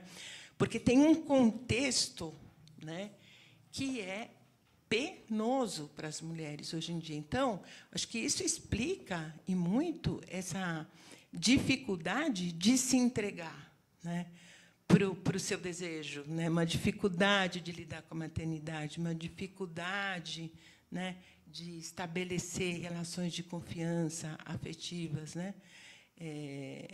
O único problema é aparecerem os bebês reborn, né, que isso vai ser tema da próxima, porque né, o que isso significa no mundo, né? Acho que assim tem havido alguns comentários até do Dunker e tal e outros, mas que eu acho que vem isso muito do ponto de vista da individualidade de cada um. Eu acho que isso é um fenômeno social importante que está surgindo num país com sérias reduções das taxas de fecundidade, um país que ainda está vivendo os lutos da pandemia, né, com mortes, reduções de tamanho de família, convivências familiares, etc. E tal. Então, eu acho que está sendo tomado muito assim. Eu acho que a gente não entende o fenômeno, não está entendendo o fenômeno completamente. A gente não sabe o quanto ele é no Brasil. E, no Brasil, a gente não sabe o quanto ele é da região sul-sudeste, que, inclusive, são as regiões que têm as menores taxas de fecundidade, né? As famílias estão menores ainda, e as taxas de suicídio são maiores. Depois a gente conversa um pouquinho, que eu também trabalho com suicídio lá na Unicamp, e me interessa muito te ouvir mais e conviver mais com você. Enquanto você estava falando da tradução, passamos bons bocados para estudar psicanálise, né? Eu estava vendo, esse traduzido direto do alemão para o português é de 2010. A gente teve que ralar para estudar a psicanálise, né? Pois é, porque em português era traduzido para o inglês, do inglês para o português muito ruim, a gente tinha que acompanhar com o espanhol junto, né? E por aí foi. Então foi muito difícil, né? É assim, um percurso difícil. E eu acho que nesse ponto, né, é que a Argentina caminhou muito mais rápido e conseguiu, de fato, ter, né, muito, tanto que a Maria Célia é psicanalista pela faculdade, né, pela universidade. Aqui a psicanálise a formação é por fora, é para além, né, é para além da psicologia. Então, assim, são muitos desafios, né, muitas coisas. O horário nosso está batendo? Tem mais alguém? Pode. Eu só ia pontuar que eu acho assim, exatamente o que você começou a falar, eu até terminaria. Eu acho muito difícil a gente pensar na mulher contemporânea, né, com todas as mudanças que mulheres nós vivemos, né, da minha geração e as gerações de agora que agora não estão querendo engravidar. Eu acho que é muito difícil a gente pensar nisso isoladamente, sem a gente pensar no homem. É isso que eu queria pontuar, porque a impressão que me dá é que nós, mulheres, estamos sempre muito sozinhas. Nós estamos sempre promovendo as mudanças, claro, nos interessa, mas não há a correspondência no mundo masculino. E aí eu penso, será que as mulheres não querem engravidar? Porque é muita coisa, porque hoje elas têm que trabalhar, não há mais homem que sustente, não existe mais isso. Mas os homens, eles não se modificaram na mesma medida. Então, de repente, a minha geração foi a que escolheu trabalhar, ser mãe, fazer tudo. Minha filha, acho que me vê exaurida. Talvez ela fale, mãe, talvez acho que é demais para mim, olha como você ficou. Então, de repente, olha como você está, né? Aí eu fico pensando, se os homens não entraram na divisão de jornada, não estão querendo realmente fazer absolutamente nada no papel que era assegurado, que sempre foi das mulheres. Então, realmente, nós somos sempre heroínas. E até, por exemplo, o Chico fica, né, dizendo, ele relata sempre mulheres sempre sozinhas, sempre lutando, são elas. E carinhosas, ele só pensa nessa romantização, e a mãe, ou a mulher-mãe, né? Então, assim, a gente não sai deste papel. Então, fica muito difícil a gente tem que manter esse papel novo, mas não há contrapartida do mundo masculino que, bem ou mal, seriam os nossos parceiros. Então, realmente, essa é a questão que eu coloco para discussão, né? Acho que ver só o papel da mulher isoladamente, sem que esse homem também participe, fica muito difícil. Minha visão, só para vocês. Sim. Bom, quando a gente fala o feminino em posição entramado, entra o masculino também. Porque o masculino também está no mesmo entramado. E eu acho que ele está querendo mudar, mas mais ou menos, alguns sim, outros não. Tem alguns que não querem assumir aquela questão do patriarcado, mas também não sabem como se alojar ou como faz. Eu vejo muitos adolescentes homens perdidos. Como eu faço para não ser um patriarca, a gente chama de machirulo, e não como eu não sou um macho alfa, mas também como eu me posiciono num lugar de homem. Então, se a gente pensa tanto o feminino como o masculino como seres num entramado simbólico que excede o individual, a gente entra todo mundo no mesmo entramado. E a gente fala, e estamos aí, tentando nos alojar, acomodar. E se a maternidade é, ao menos, 2 cuidando do filho, acho que fica um pouco mais fácil. Eu acho que é importante a gente lembrar o quanto também,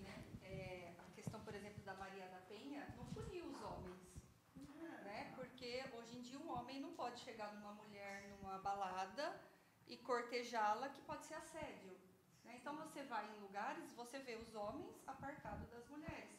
Parece que não tem um traquejo efetivo de posição masculina mais. Eu acho que tem essa questão de violência, de, se eu passar a mão no cabelo dela, ela vai falar que eu estou abusando. Mas eu acho que é uma questão mais de posicionamento. O homem não assume essa posição familiar. Esse é o grande problema. Talvez não saiba como. Ele não sabe como. E aí a mulher já está no mundo do trabalho, então ela tem que fazer duas coisas, literalmente. Hoje já não tem mais escolha. Né? E o homem não está fazendo o outro lado. Então, realmente, a gente chega na minha idade exaurida. Pode piorar. Eu acredito, até porque a gente atende, né, homens e mulheres, né? Então, a gente escuta os dois. E eu acredito que tem uma questão importante, que é justamente isso que nós estamos percebendo, essa reorganização, né? Essa reacomodação, né? Esse simbólico que está se reorganizando. E eu acho que hoje tem também uma questão importante, que as comunidades são comunidades familiares. Hoje a gente já não tem tanto o núcleo familiar, né? A gente tem comunidades, o pai está com outra mulher, a mãe, às vezes, está com outro homem. Então, tudo isso também cria uma condição mais, como é que eu posso dizer, complexa. Não é difícil, não é impossível, mas é mais complexa, para que a gente possa, de fato, para que eles possam, de fato, entender o lugar deles. Mas, do mesmo jeito, eu acho que nós, mulheres, nos questionamos. Eu sinto que muitos já estão se questionando. Eu senti um aumento grande, depois da pandemia, da procura dos homens por tratamento, que não era tanto assim. Então, eu acredito... Eu tinha um professor que dizia, calma, calma, que o mundo caminha com pés de chumbo, com chumbo nos pés, né? Então, eu acredito que esse movimento... Até porque, por que tanto esta pergunta, o que quer uma mulher? Porque, de fato, esta pergunta ressoa. Eu escuto adolescentes de 17 anos perguntando assim para mim, mas eu me ofereço para pagar a conta ou não? Mas eu abro a porta do carro ou eu não abro quando o Uber chega? Ela vai gostar ou ela vai me achar um babaca? Então, coisas muito simples que aconteciam espontaneamente, hoje... A pergunta, o que quer uma mulher, não é uma pergunta só dos poetas, nem só de Freud, nem só nossa. É uma pergunta, porque, de fato, há uma questão colocada. E eu acredito que não é pejorativo. Nós podemos levar para esse lado, podemos pensar assim, que chato, já ouvi muitos desses comentários nas redes. Que chato, todo mundo fica falando o que quer a mulher, ninguém sabe. Não é por este lado. Mas há, sim, uma questão de qual é o lugar mesmo hoje. Qual é, de fato, a nossa posição? O que, de fato, hoje... Foi muito interessante um trabalho que nós fizemos uma vez, onde as mulheres não quiseram flores como presente, elas quiseram cartão de crédito.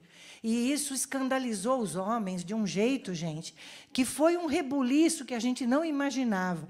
Então, são muitas coisas em ação. Não é para criticar a mulher, mas é para a gente ver como tudo está mudando muito, como a letra que a Marga trouxe, como a gente desatinou. Então, eu acho que todo esse movimento, né, talvez os homens ainda não conseguiram acompanhar, ou eles estão esperando a gente decidir primeiro. Eu não sei o que é que está acontecendo, não é? Eu não sei se eles estão esperando a gente responder primeiro ou não. O fato é que é importante a gente pensar que existem muitas possibilidades para se viver o ser mulher. Podemos viver pela via do trabalho, da carreira, da maternidade, da arte, como a Frida Kahlo, né? da poesia, daquilo que a gente quiser, né? Então, esse mundo hoje ele está ali, né? E eu acho que é isso que nós podemos aproveitar. Quando os homens vão conseguir acertar o passo com a gente, talvez a gente tenha que fazer aula de dança de novo. Aliás, o Ricardo convocou a gente. O Ricardo já convocou e disse que tá bom. Ele ia ouvir as mulheres na canção de Chico, mas ele queria que a Maria Célia trouxesse os homens no tango.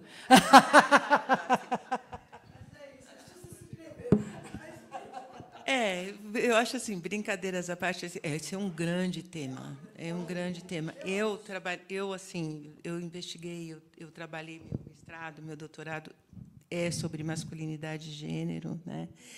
E depois eu brinco e falo assim, depois de 20 anos, eu achei eu quase me aposento da temática. Não, estou brincando. Porque eu acho difícil.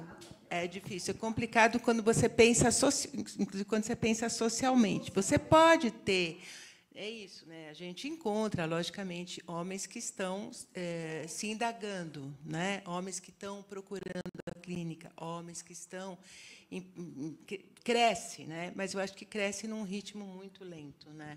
Muito incompatível com a urgência, né, com a urgência do momento. E eu acho isso um ponto bastante complexo, né? E eu acho que é mais complexo, pensando na carga de trabalho das mulheres e das famílias, é que vem por aí, né, o cuidado com os idosos, né? Quer dizer, então as mulheres do grupo, né, da faixa dos 40 anos e mais, né, vão ter que se preocupar consigo mesmas, né, nos processos de cuidado com a própria saúde, cuidar com o seu próprio adoecimento e dos demais, né? Lembrando que os homens, né, morrem mais cedo, adoecem e têm menos capacidades desenvolvidas ao longo da vida para cuidar da sua própria saúde, né? É sempre a mulher que cuida também, né? E estas mulheres, a gente tem visto, né, por exemplo, trabalhos por exemplo, Portugal, a população já está bem, é o país mais envelhecido da Europa, né? Portugal tem o maior número de pessoas idosas, né? Então, assim, que serão mulheres, tá? Então são mulheres que viverão sozinhas, né? Porque as famílias já se desfizeram, com filhos, com vidas estruturadas de maneira distante, né, isolada também, e com poucos recursos financeiros. Então, os governos que já estão enfrentando esse problema, e é por isso que os governos, o que eles veem como solução? Ah, não, as mulheres têm que ter mais filhos de novo. Pois, né? A gente sempre tem que pagar a conta. Enfim, eu quero dizer que é tema que não acaba mais. Obrigado. É bom que não acabe mais, porque assim a gente vai continuar se encontrando. E a gente vai mandar para vocês, quem assinou a lista, deixa para a gente... Assinou, não, só pôs presença, deixa o e-mail, deixa o telefone para a gente mandar os nossos próximos encontros. Está aqui na porta. E aceitamos sugestões, certo? Sim, podem mandar sugestões de debate, interesse e tudo isso. A gente quer agradecer vocês de estarem aqui nessa retomada, agradecer o João pela dedicação, a Suzana e o Ricardo pela casa oferecida, e é muito bom que a gente tenha tantas questões, porque é isso que vai fazer a gente continuar se encontrando, certo? É isso aí. Beijo, gente. Bom domingo.